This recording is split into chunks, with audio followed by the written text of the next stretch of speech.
수치의 수렁에서 나오는 길이라는 말씀의 제목으로 함께 은혜를 나누고자 합니다. 우리 감정, 영혼의 외침, 감정 시리즈로 지금 이제 말씀을 나누고 있는데, 오늘 마지막으로 이제 이 부끄러움, 수치에 대해서 말씀을 나누고자 합니다. 부끄러움, 여러분 얼마나 그 부끄러움을 느끼신 적이 있으신가요? 아마 제 개인적인 경험으로 봤을 때는 여러 감정들 중에서 가장 좀 적게 느끼는 감정이 아닐까. 물론 개인마다 차이가 있겠습니다만은, 이 부끄러움이라는 것은 경멸, 지난주에 말씀 나눴던 그 경멸과 반대되는 느낌이라고 생각할 수 있을 것 같아요. 경멸이라고 하면은 다른 사람을 가볍게 업신여기는 그런 감정이고요.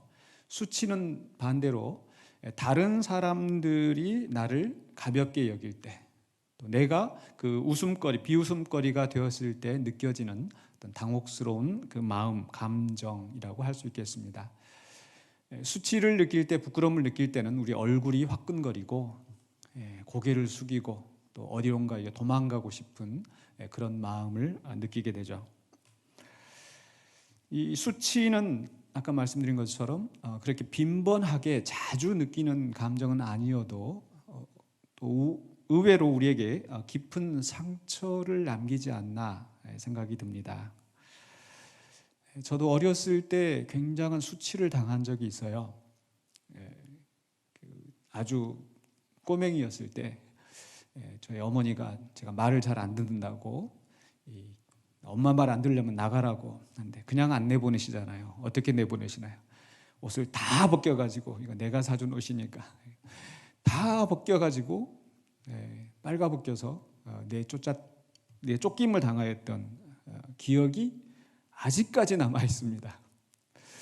언제가 어머니 만나서 내가 그 얘기를 했더니 우리 어머니는 까마득하게 잊으셨더라고요. 내가 언제 그랬냐고 하시는데, 저는 그 어렸을 때 그 기억이, 다른 거 많이 잊어버렸어도 그 기억은 지금까지도 생생하게 가지고 있습니다.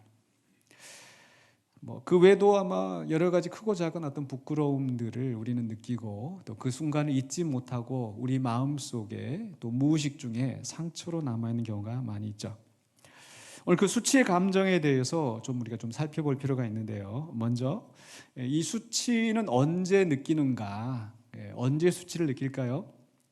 첫 번째로는요, 아마 어떤 사소한 실수, 또 약점, 또는 실패에서 우리가 수치심을 느낍니다. 사소한 실수라고 한다면은 맛있게, 이제 저도 그런 경우가 있었는데, 성도들과 막 식사를 하고 막 이야기하고 웃고, 그리고 나와서 이제 화장실에 가서 잠깐 거울을 보는데 이빨에 고춧가루가 끼어 있다든지, 또는 막 돌아다녔는데 앞에 그 지퍼가 열려 있었다든지, 그럼 그냥 얼굴이 화끈거리고 또 다른 사람들이 나를 어떻게 생각했을까. 또는 실패했을 때, 사업에 실패하고, 또 학생들은 수능에 실패하고 재수생 하면서 참 그 실패했던 그 느낌, 길을 펴지 못하고 다니고, 또 그 학생 당사자뿐만 아니라 부모조차도 마음 졸이면서 살아가는 그런 어떤 수치심을 느끼기도 하죠. 또 그런가 하면 자기 자신의 그 약점이 드러났을 때, 어떤 치부가 드러났을 때 우리는 수치를 느끼고, 또 그보다 더 심각하게 어떤 죄를 짓고 그 죄가 드러났을 때 우리는 수치심을 느낍니다. 근데 내 실수나 내 잘못이 아니고 내 죄가 아닌데도, 세 번째로는요, 모욕당했을 때 수치심을 느끼죠. 그런데 이제 언제 느끼느냐 하는 것보다 더 중요한 것은 왜, 도대체 어디에서 그 수치심이 기인하는가, 수치의 감정이 생겨나는가 하는 건데요. 바로 이 수치심의 원인에 대해서 설명하기를, 바로 이 문제가 노출되었을 때 이 수치심을 느낀다고 합니다. 그래서 그 감정 영혼의 요침 책에서는요, 이 수치심은 아주 짧게 노출에 대한 정신적 충격이다. 노출에 대한 정신적 충격이다. 그러니까 어떤 그 실수, 어떤 약점이 드러났을 때, 죄가 드러났을 때 우리는 그 수치심을 느끼죠. 드러나지 않는다면 수치심을 느낄 이유가 없을 것입니다. 그래서 만약에 우리의 그 옷으로 우리는 이제 그 부끄러움을 옷으로 가립니다. 아담과 하와가 타락한 이후로 부끄러움을 느끼고 옷을 이렇게 나뭇잎으로 가리고 뭐 그런 상황이 펼쳐지는데 뭔가 감춰져 있다면은 수치심을 느낄 이유가 아마 없을지도 모르겠습니다. 그래서 창세기 2장 25절에 아담과 그의 아내 두 사람이 벌거벗었으나 부끄러워하지 아니하리라. 부끄러워하지 아니하였는데 선악과를 따먹고 나서 그들이 벌거벗은 것을 알고 부끄러움을 느끼면서 나뭇잎으로 가리우죠. 아마 그때부터 우리는 뭔가 이렇게 자꾸 부끄러우면 가리고 또 가리워졌을 때는 수치심을 느끼지 않는 그런 경향이 있는 것 같습니다. 또 어떤 사람들은요, 바로 우리 수치심은 어디에서 나오는가? 바로 낮은 자존감 때문이다. 즉 다른 사람에게 제대로 인정이나 대접을 받지 못해서 우리 안에 어떤 그 부정적인 자기 정체성이 형성된다는 거죠. 그러니까 저처럼 이렇게 어렸을 때 이렇게 쫓겨남을 당하고 벌거벗겨서 수치를 당하고 이런 것들이 마음속에 상처가 돼서 어떤 그런 비슷한 순간에 다른 사람들에게 어떤 조금 그 인정을 받지 못하는 상황이 되면은 그때 그런 상처 때문에 이렇게 수치심이 나온다고 설명을 합니다. 누구나 사람들은 인정받고 사랑받는 욕구가 있다고 말씀드렸었죠. 그런데 경멸은 그것을 이제 짓누르려는 우리 악한 동기에서 비롯되는 것인데, 이 수치심은 바로 그런 그 사회적인 분위기, 또 부모님에게서 또 다른 친구들에게서 조롱을 받고 하면서 뭔가 내 안에 자꾸 그런 상처들이 쌓이고 그 상처에 의한 반응이 바로 수치심이라는 거죠. 그런데 이 그 책의 저자 댄 알렌더 또 트램퍼 롱맨 이분들은요, 이 수치심을 좀 더 심각한 그 문제에서 그 원인을 찾고 있습니다. 즉 이 수치심이라는 건 어디서 오는가? 바로 우상 숭배 또는 자기 영광이 붕괴되었을 때 오는 것이다. 조금 어려운데요. 이런 겁니다. 즉 자기 자신에 대해서 분수 이상을 기대하고 추구하다가 그것이 무너졌을 때 느껴지는 게 수치심이라고 합니다. 그러니까 자기 영광의 붕괴 이렇게 표현할 수 있겠는데요. 즉 이제 아담과 하와를 생각하면은 조금 더 쉬운 것 같습니다. 그 선악과를 따먹는 그들의 동기가 무엇이었습니까? 하나님과 같이 되려고. 그러니까 기대 이상으로 이미 하나님께서 그들을 하나님의 형상으로 만드시고 존귀와 영광을 부여하셨는데 실상 그들이 갖는 그 이상으로 하나님과 같이 되려고, 하나님과 같은 지식을 획득하고 하나님과 같은 권력을 가지려고 추구하다가 이제 선악과를 따먹고 나서 실상 자기 자신들이 그렇지 않다라는 것을 자각하게 되었어요. 그래서 창세기 3장 7절에서 이에 그들의 눈이 밝아져 자기들이 벗은 줄을 알고 무화과 나무 잎을 엮어 치마로 삼았더라. 그러니까 선악과를 따먹기 전에는 아무런 지식이 없어서 벌거벗은 줄도 모르고 있다가 그제서야 이제 벌거벗은 것을 알게 돼서 부끄러워했다, 이게 아니고요. 뭔가 자기에게 주어진 그 영광의 이상의 것을 추구하다가 그 범죄하여서 하나님께서 이제 그들의 실상이 어떠한지를, 그들의 위치를 알게 하신 거죠. 그런 속에서 인간은 부끄러움을 느끼게 되는 겁니다. 오늘 또 말씀을 준비하면서 우리가 지금까지 이 감정에 대해서, 이 감정은 이 하나님으로부터 하나님의 형상이기 때문에 인간이 받은 것이다, 이런 말씀을 여러 번 나눴었는데요. 그렇다면 이 수치심도, 하나님도 수치심을 느끼실까요?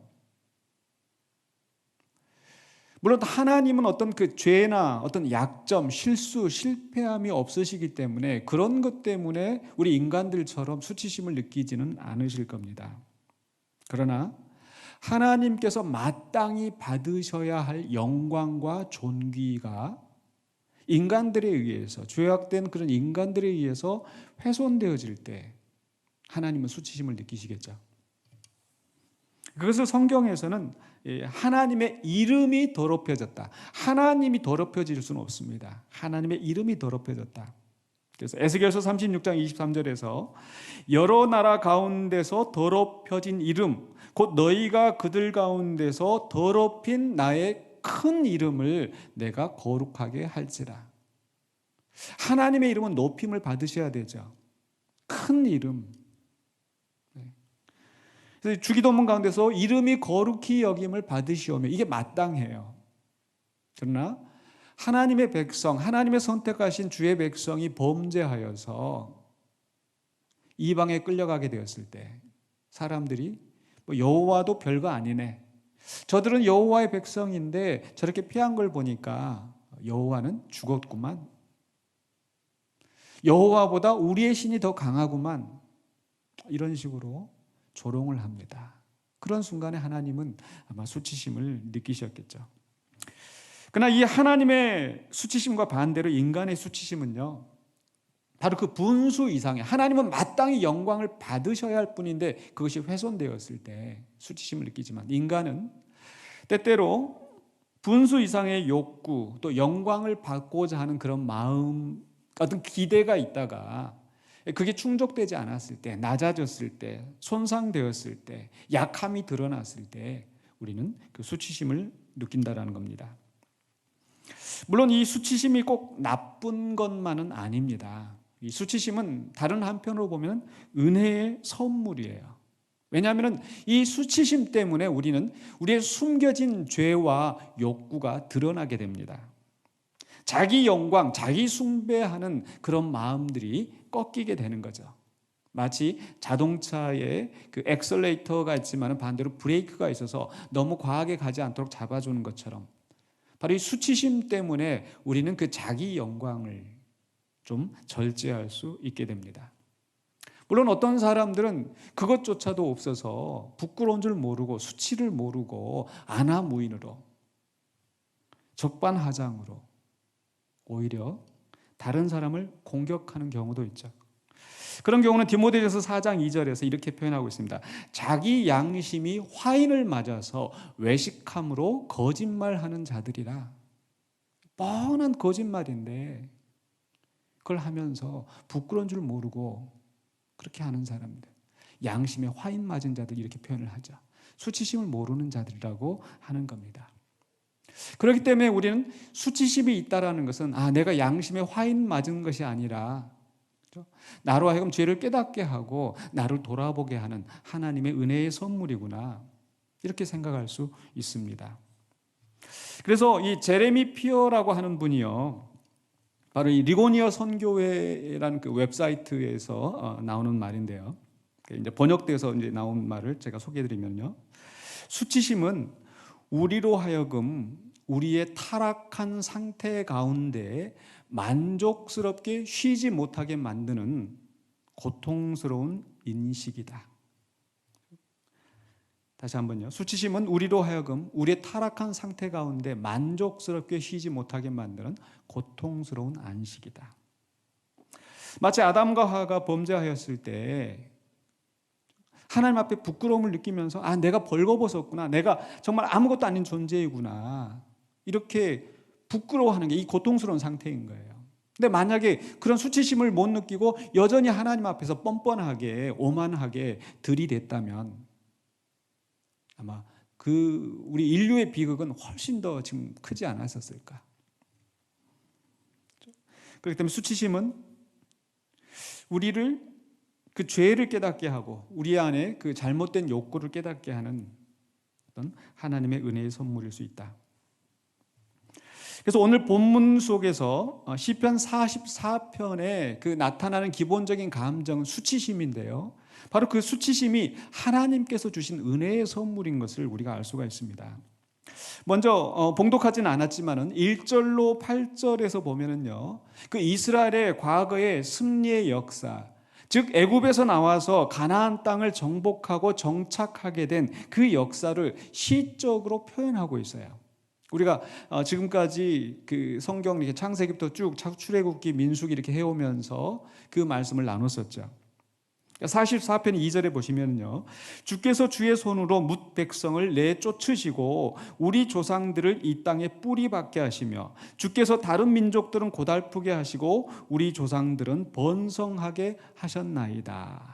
그래서 하나님의 백성들을 번성하게 하시고 이 땅에 인도하셔서 그 가나안 족속들을 몰아내시고 그 백성들을 이 땅에 뿌리 내리게 정착하게 하셨다는 거죠. 다른 민족들은 고달프게 하시고 우리 조상들은 번성하게 하셨나이다. 또 7절에서 보면은요, 오직 주께서 우리를 우리 원수들에게서 구원하시고 우리를 미워하는 자로 수치를 당하게 하셨나이다.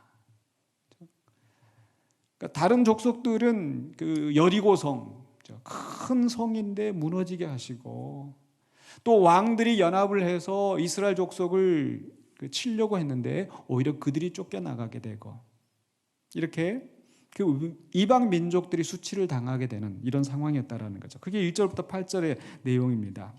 그런데 9절로 16절에 오늘 바로 봉독한 말씀 바로 그 앞에 9절로 16절까지에서는요, 그러나 이제는 하나님이 이스라엘 백성을 수치당하게 하셨다. 44편 9절에 보시면요, 그러나 이제는 주께서 우리를 버려 욕을 당하게 하시고 우리 군대와 함께 나아가지 아니하시나이다. 13절에서도 주께서 우리로 하여금 이웃에게 욕을 당하게 하시니 그들이 우리를 둘러싸고 조소하고 조롱하나이다. 하나님이 그들을 이방인에게 넘겨주셨어요. 그래서 이방인들에게 조소와 조롱을 당하게 하셨어요. 어떤 상황이겠습니까? 오늘 이 시편의 문맥을 생각해 보면은요, 바로 우리 사사시대, 제가 이 감정 시리즈 하기 전에, 룻기 하기 전에 이제 사사기에 쭉 말씀을 나누었잖아요.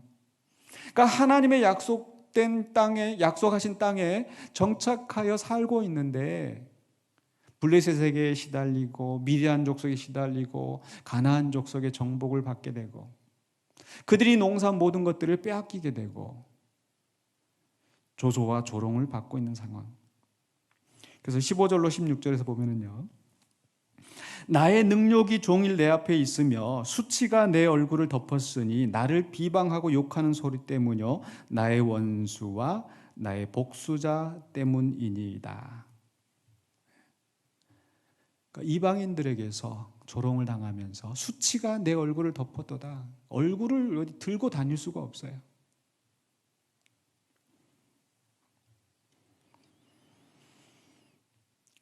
이렇게 하나님께서 그 이스라엘 백성들에게 수치를 당하게 하시는 것은 사실 그들을 회복하게 하시려는, 하나님께로 돌아오게 하시려는 하나님의 은혜인 줄로 믿습니다.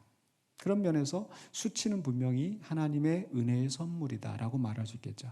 그런데 문제는 이런 수치가 우리에게 약이 되기도 하지만 부정적인 위험이 분명히 있습니다.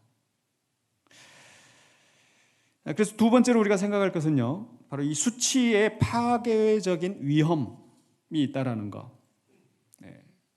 우리 부정적인 감정에 잘못 휩쓸리다가 보면은 오히려 그것이 파괴적인 그 영향으로 나타나는데요. 첫 번째로는요, 이 자존감을 상실하게 됩니다. 부끄러워하면서 우리 속으로 막 그렇게 하잖아요. 아유 바보, 아유 이 멍청이, 내가 왜 그랬을까? 소위 말하는, 아이들이 말하는 이불킥이라는 말 들어보셨어요? 자다가 그냥 이불을 걷어차면서 아이고 내가 왜 그랬을까? 그러면서 이 사람들에게서 이제 도피하고 또 회피하게 되는 그런 경향이 나타나고, 심한 경우에서는 대인 기피증, 사람들 앞에 나설 수가 없는 그런 상황이 됩니다.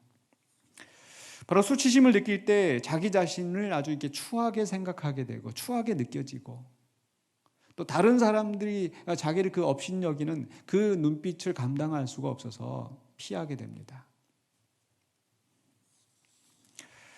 수치심은 자존감을 상실하게 만들고요.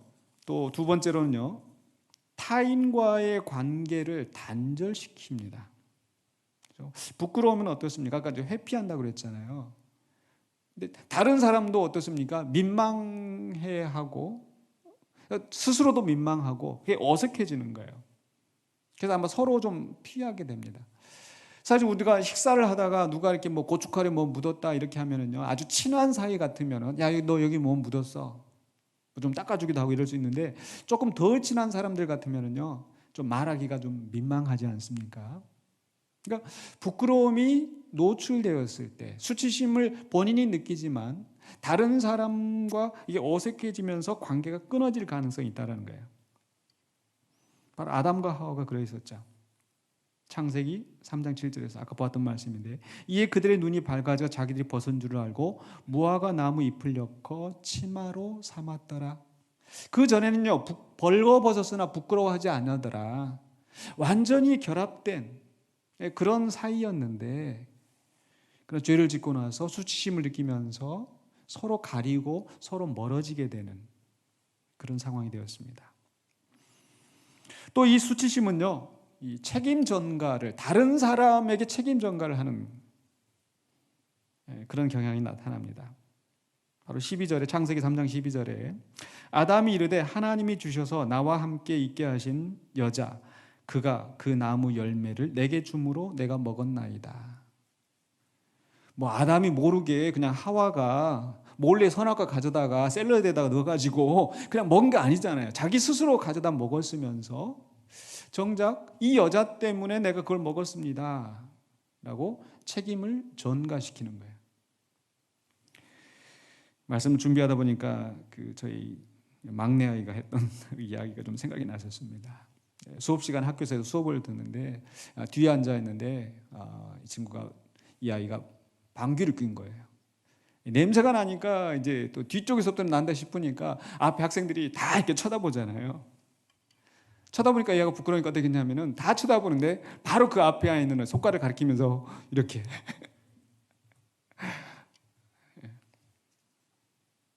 책임 전가.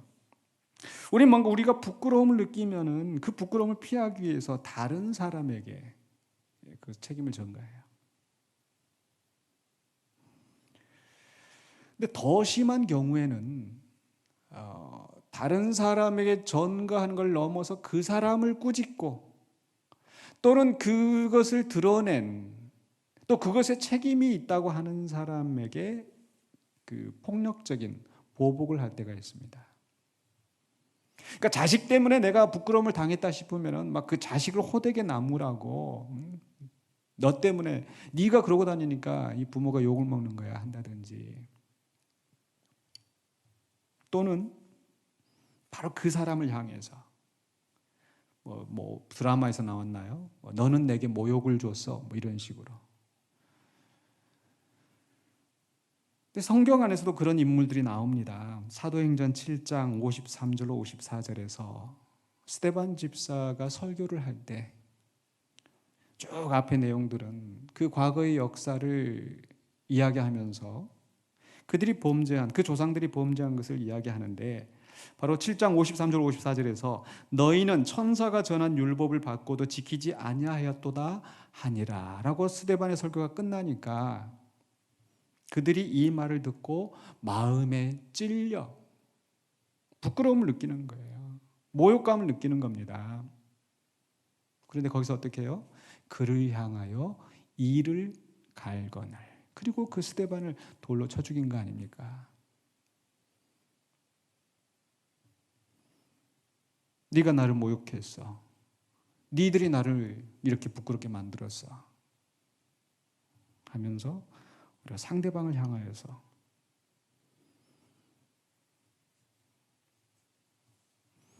보복하는 그러한 심정. 근데 자기 자신에 대해서 또 타인에 대해서 이렇게 파괴적인 그 영향력, 그 파괴적인 위험이 나오는데, 그보다 더 큰 위험은 바로 세 번째로요, 하나님을 멀리하게 된다라는 겁니다. 하나님을 멀리한다. 다시 창세기 3장으로 가세요. 창세기 3장 10절에 이르되 내가 동산에서 하나님의 소리를 듣고 내가 벗었으므로 두려워하여 숨었나이다. 그전에는 동산에서 하나님이 그 인간들이 있는 그 자리에서 함께 거니셨어요. 하나님의 임재하심 그들 가운데 있었고, 그들이, 인간이 하나님 앞에 아무런 거리낌 없이 나올 수 있었습니다. 그러나 그들은 벗었으므로 부끄러움을 느끼면서 두려움을 느끼면서 하나님으로부터 숨습니다. 가끔 전도할 때 누군가 이제 교회 나가고 싶으시오 하고 이제 이끌려고 할 때 그 사람들이 이렇게 말을 해요. 제가 지은 죄가 많아서 교회 나가 좀 정리하고 교회 나가겠습니다. 제가 좀 술 담배를 못 끊어서 교회 못 나가는데 술 담배 끊고 나서 나가겠습니다. 제가 뭐라고 하는 줄 아세요? 교회 나오셔야 끊지요. 교회 나오셔야, 예수를 믿어야 죄의 문제가 해결되죠. 근데 사람들의 심리 속에서는 뭔가 교회는 또 거룩한 곳, 참 그러면 고맙고 감사하긴 한데, 그런데 바로 그 죄 때문에 하나님 앞에 나가지 못하겠다. 좀 정리하고 내가 나가겠다. 실제로 그 수치심 때문에 하나님을 멀리하는 경향이 있고요. 또 믿지 않는 사람뿐만 아니라 믿는 사람들조차도 그런 경향이 있을 수 있습니다. 이렇게 수치심은 하나님의 은혜의 선물임에도 불구하고 우리의 죄악된 본성으로 말미암아 자기 자신을 혐오하고 또 타인과의 관계가 끊어지게 되고 하나님을 멀리하게 되는 그런 부정적인 위험성이 있다라는 것. 그것을 저는 바로 수치의 수렁이다 이렇게 표현을 하고 싶어요. 수치의 수렁. 오늘 교동문 속에서도 그 진토의 44편에 있는 말씀 속에서 44편 25절에서 우리 영혼은 진토 속에 파묻히고 우리 몸은 땅에 붙었나이다. 이 수치의 수렁에서 헤어나지를 못하고 있는 이런 상황이 있을 수 있다는 거죠. 세 번째로 우리가 생각할 것은요. 생각하고 싶은 말씀은 바로 그럼 이 수치의 수렁에서 어떻게 빠져나올 수 있을 것인가. 이 진흙탕 속에서 저는 이 계단, 그 진흙탕 속에 그 마른 땅이 있어서 그 마른 땅을 또 딛고 일어설 만한 그것을 차근차근 밟고 나오면 된다는 것. 그래서 수치의 수렁에서 나오는 계단을 말씀드리려고 합니다. 어떻게 하면 우리는 수치의 수렁에서 나올 수 있는가? 첫 번째로는요, 바로 첫 번째 계단은 상심입니다. 겸손한 마음. 상심이 뭔가? 시편 51편 17절에 하나님께서 구하시는 제사는 상한 심령이라. 이게 상심이에요. 상한 심령. 애통하는 마음, 회개하는 마음. 하나님이여 상하고 통회하는 마음을 주께서 멸시하지 아니하시리이다. 이 시 표제를 보면은요, 다윗의 시라고 하면서 언제 다윗이 이 시를 지었는가? 바로 다윗이 밧세바와 동침한 후 선지자 나단이 그에게 왔을 때, 나단이 와서 당신이 한 짓이 무슨 짓인지 압니까? 그 죄를 지적했을 때 다윗이 무릎 꿇고 눈물을 흘리면서 자기 침상을 눈물로 띄울 정도로 하나님 앞에 회개하고 통회하면서 자복했습니다. 바로 그 상한 심령. 때때로 우리는 어떤 부끄러움이 드러날 때 그것을 감추려고 하고 다른 사람에게 책임을 전가하고 다른 사람을 오히려 공격을 하고 그것은 오히려 더 깊은 수렁에 빠지게 만들어요. 바로 사울이 그런 잘못된 선택을 했어요. 사무엘상 15장에 보면은요, 그 사무엘이 사울에게 아말렉 족속을 진멸하라, 그 가축 짐승들까지도 다 진멸하라 그렇게 했는데 그걸 하지 않았어요. 하지 않았을 때 이제 사무엘이 와서 그것을 질책했더니 사울이 뭐라고 변명을 합니까? 사무엘상 15장 21절에 다만 백성이 그 마땅히 멸할 것 중에서 가장 좋은 것으로 길갈에서 당신의 하나님 여호와께 제사하려고 양과 소를 끌어왔나이다. 변명하고 부인하고 그러면서 이제 나 사실 죄 지은 거 없지 않습니까? 사무엘이 단호하게 나는 왕과 함께 가지 않겠습니다. 그런 순간에 또 사울이 뭐라고 말했는지 아십니까? 사무엘상 15장 30절에 보면요, 사울이 이르되 내가 범죄하였을지라도, 그제서 이제 죄를 시인을 하면서 내가 범죄하였을지라도 이제 청하오나니 내 백성의 장로들 앞과 이스라엘 앞에서 나를 높이사 나와 함께 돌아가서 내가 당신의 하나님 여호와께 경배하게 하소서 하더라. 예배한다고 하는데 그 예배가 하나님을 높이는 것이 아니라 누구를 높여요? 자기 자신을 높이는 거예요.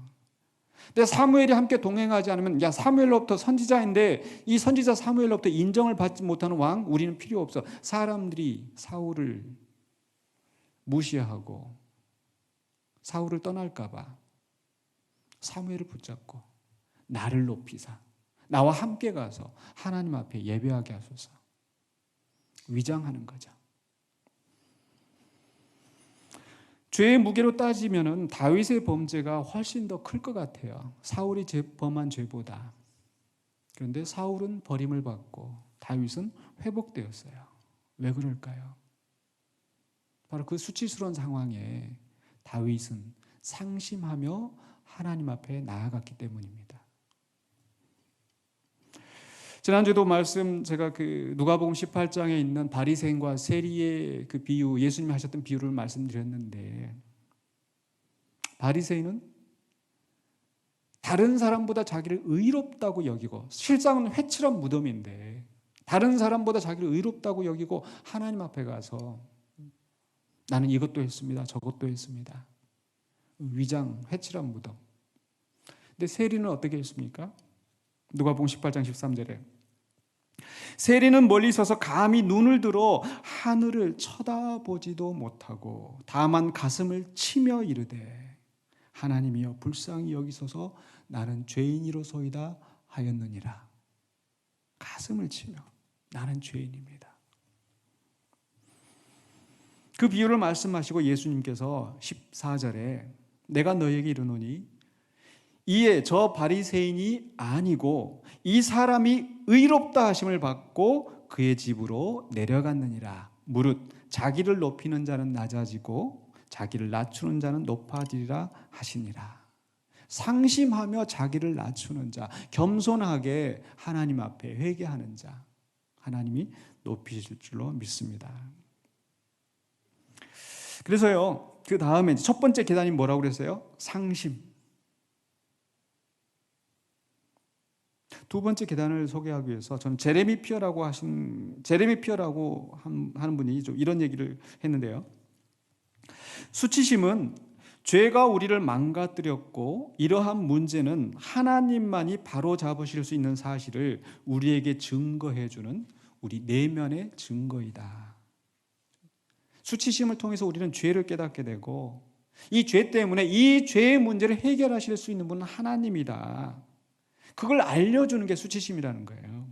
그렇기 때문에 우리는 우리를 감싸시고 우리를 용서해 주시며 우리의 죄를 사하시고 구원해 주실 수 있는 하나님을 신뢰하고 그분께 나아가서 도우심을 구해야 되겠죠. 그래서 두 번째 계단은 뭐냐면, 아까 첫 번째 계단이 상심이라고 그랬었죠. 두 번째 계단은 뭐냐? 신뢰, 소망.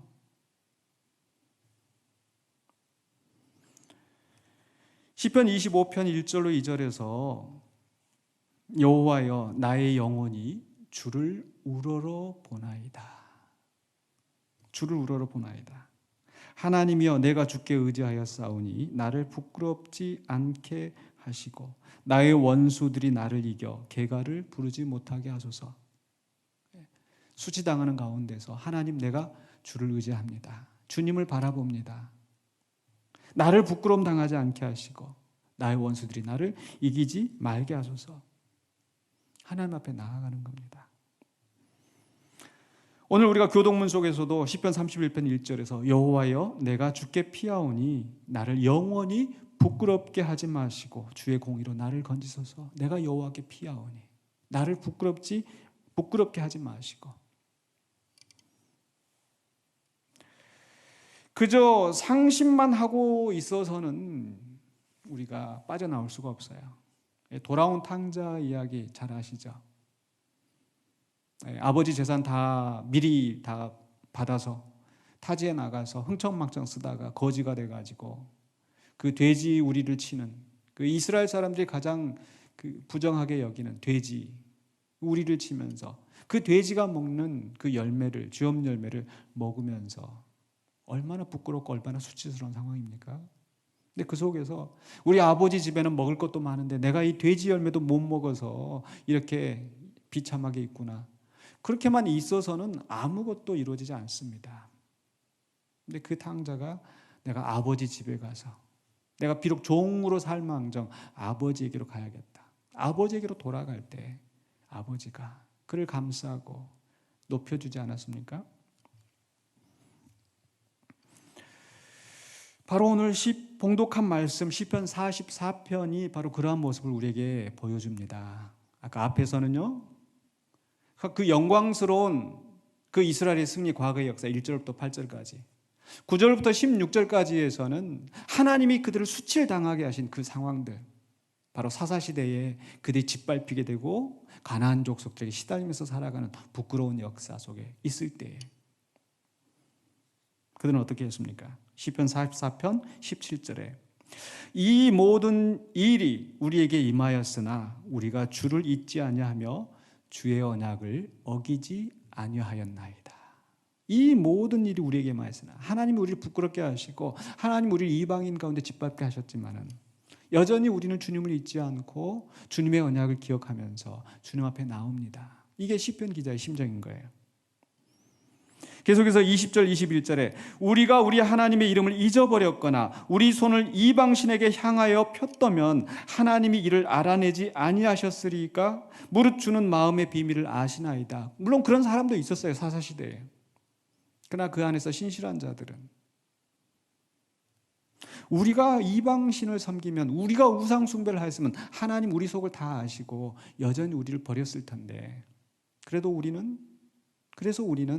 하나님을 잊지 않고 하나님의 언약을 기억하면서 하나님 은혜 안에서 살기를 원합니다.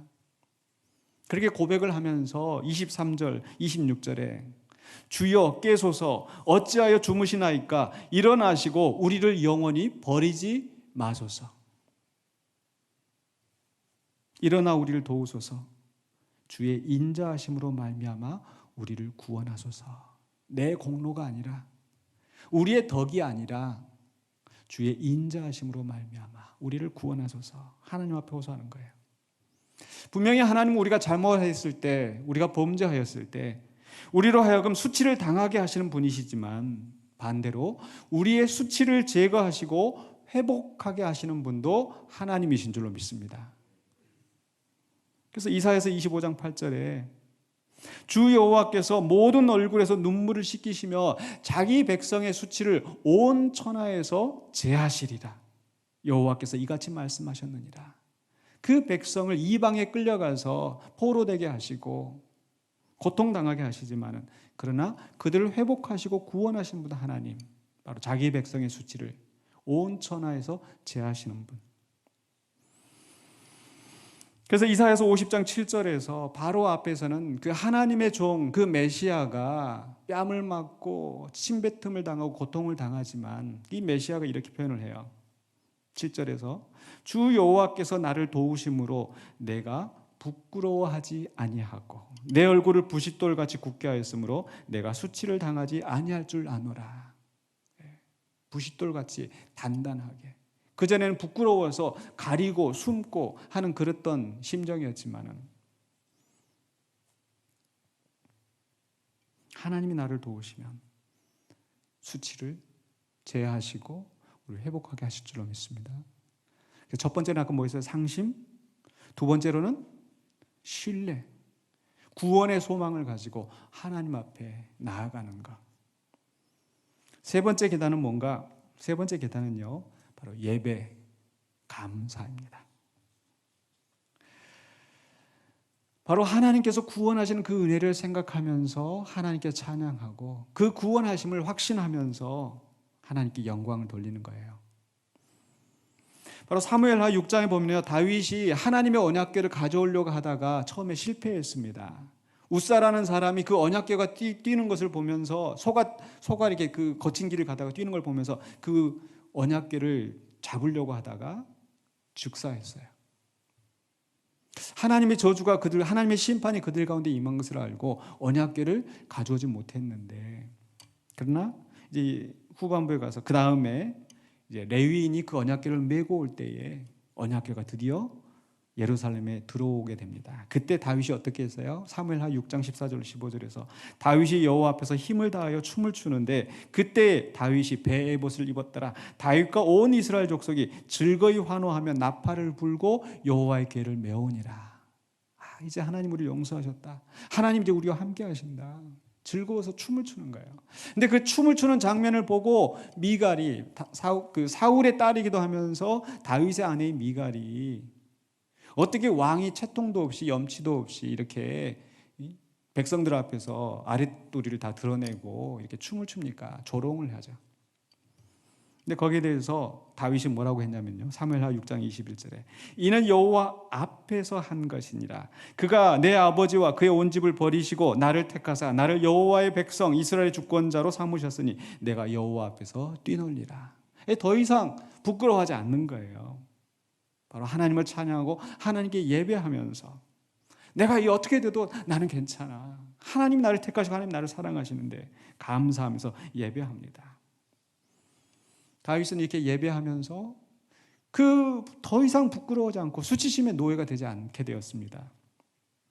우리 때때로 실수하고 범죄하여 수치심을 느낄 때 자칫하면 그게 너무 좀 지나쳐서 회복된 후에도 여전히 주눅이 들어서 사람들 앞에 나서지 못하고 그렇게 살 때가 있죠. 근데 그 감정 영혼의 외침 이 책에서 이렇게 표현을 했는데요. 마음에 와닿았습니다. 하나님을 예배하면서 우리는 자신이 용서받은 사실을 확인하게 되고 죄가 노출될까 하는 두려움에서 자유로워진다. 예배가 우리를 자유로 이끄는 것이다. 아멘이십니까? 예배가 우리를 자유로 이끈다. 근데 그렇다고 해서 그 영화 밀양의 한 장면이 생각이 나는데요. 아들을 유괴해 가서 아들을 죽게 만들었는데 그 주인공 그 엄마가 막 속이 막 뒤집어지고 이렇게 하다가 이제 신앙을 갖게 됐어요. 그러다가 이 사람을 용서해 줘야지 하고 이렇게 그 유괴범을 면회하러 갔는데 이 유괴범은 자기보다 얼굴이 더 좋아요. 사실 이 엄마는 자식이 잃은 슬픔 때문에 너무 괴롭고 힘든 가운데 있는데 그래도 용서해야지, 원수를 용서해야지 하면서 겨우겨우 찾아갔는데 이 유괴범은 얼굴이 평안하게 하나님이 나를 용서하셨습니다 하면서 속이 뒤집어지는 거예요. 근데 사실 그렇게 하면 안 되겠죠. 우리가 하나님 앞에 예배하고 하나님 앞에 자유를 느낀다고 해서 정말 내 실수로 내 잘못으로 말미암아 고통당한 사람의 그 아픔을 잊어버리면 안 되는 겁니다. 그래서 마지막으로 우리는 네 번째 단계가 있어요. 네 번째 계단이 있어요. 그 계단이 뭔가 바로 섬김, 봉사. 아까 수치가 우리에게 긍정적으로 작용하는 것은 바로 우리의 교만, 지나친 자기 영광, 이걸 낮추는 것인데 부정적인 건 뭐예요? 근데 너무 그게 낮아지면 안 된다고 그랬었죠. 적당하게. 근데 수치에서 회복이 되었을 때 너무 올라가. 하나님이 나를 용서하셨습니다. 그러면서 이제 그 고통당했던 그 심정을 헤아리지 못하고 자기 멋대로 한다면 그것도 또 잘못된 거죠. 그러니까 이게 수치에서 회복되었을 때 우리는 바로 선한 일을 힘쓰며 살아가는 사람이 되어야 될 줄로 믿습니다. 바로 자신의 영광이 아니라 이제는 자기 영광을 우상으로 삼고 숭배하지 않고 하나님의 영광을 위해서 살아가는 자가 되어야 된다는 말씀입니다. 저는 우리 예수님에게서 이러한 모범을 찾을 수 있다고 생각합니다. 물론 예수님은 죄 때문에 수치를 당하지 않으셨어요.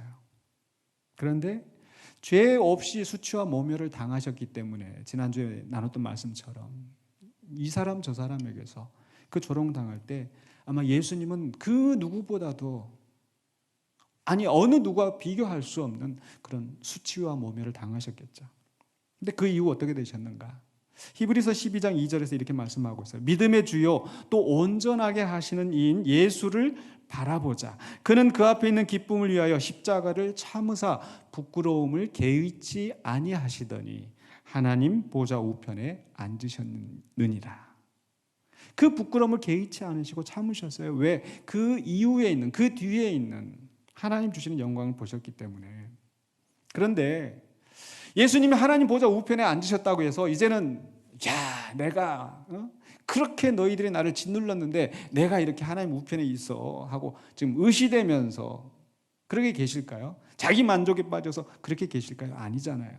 예수님이 하나님의 우편에 앉아 계신다는 말씀은 무슨 뜻이에요? 하나님의 대권을 받아서 하나님의 나라와 그의 영광을 위하여서 바로 세상을 구원하시는 하나님의 그 뜻을 여전히 이루어가고 계신다는 말씀이죠. 그래서 제자들과 함께 하시면서 그 역사를 이루어 가시는 겁니다. 그래서 히브리서 13장 13절에서 이렇게 말씀합니다. 그런즉 우리도 그의 치욕을 짊어지고 영문 밖으로 그에게 나아가자. 바로 그의 치욕, 그가 당하신 십자가의 고난, 십자가의 치욕을 우리도 짊어지고 예수님께서 영문 밖에서 죽으셨던 것처럼 우리도 그 자리에 나아가자. 계속해서 말씀하시기를 그러므로 우리는 예수로 말미암아 항상 찬송의 제사를 하나님께 드리자. 예수 그리스도로 말미암아 하나님과 우리 사이에 막힌 담이 헐어지고 우리가 담대하게 하나님 앞에 나아갈 수 있기 때문에 이제 우리는 예배하는 자가 되었습니다. 근데 예배에서 그치는 것이 아니라 그 다음 말씀이 뭐예요? 이는 그 이름을 증언하는 입술의 열매니라 하면서 같이 한번 읽으십시다. 오직 선을 행함과 서로 나누어 주기를 잊지 말라. 하나님은 이 같은 제사를 기뻐하시느니라. 하나님 앞에 나와서 찬송의 제사만이 제사가 아니라 하나님이 기뻐하시는 제사, 선을 행함과 서로 나누어 주기를 잊지 말라. 올 한 해 동안 우리가 표어로 삼았던 말씀, 하나님이 기뻐하시고 선하시고 온전하신 뜻이 무엇인지 분별하여서 너희 몸을 하나님이 기뻐하시는 거룩한 산제물로 드리라.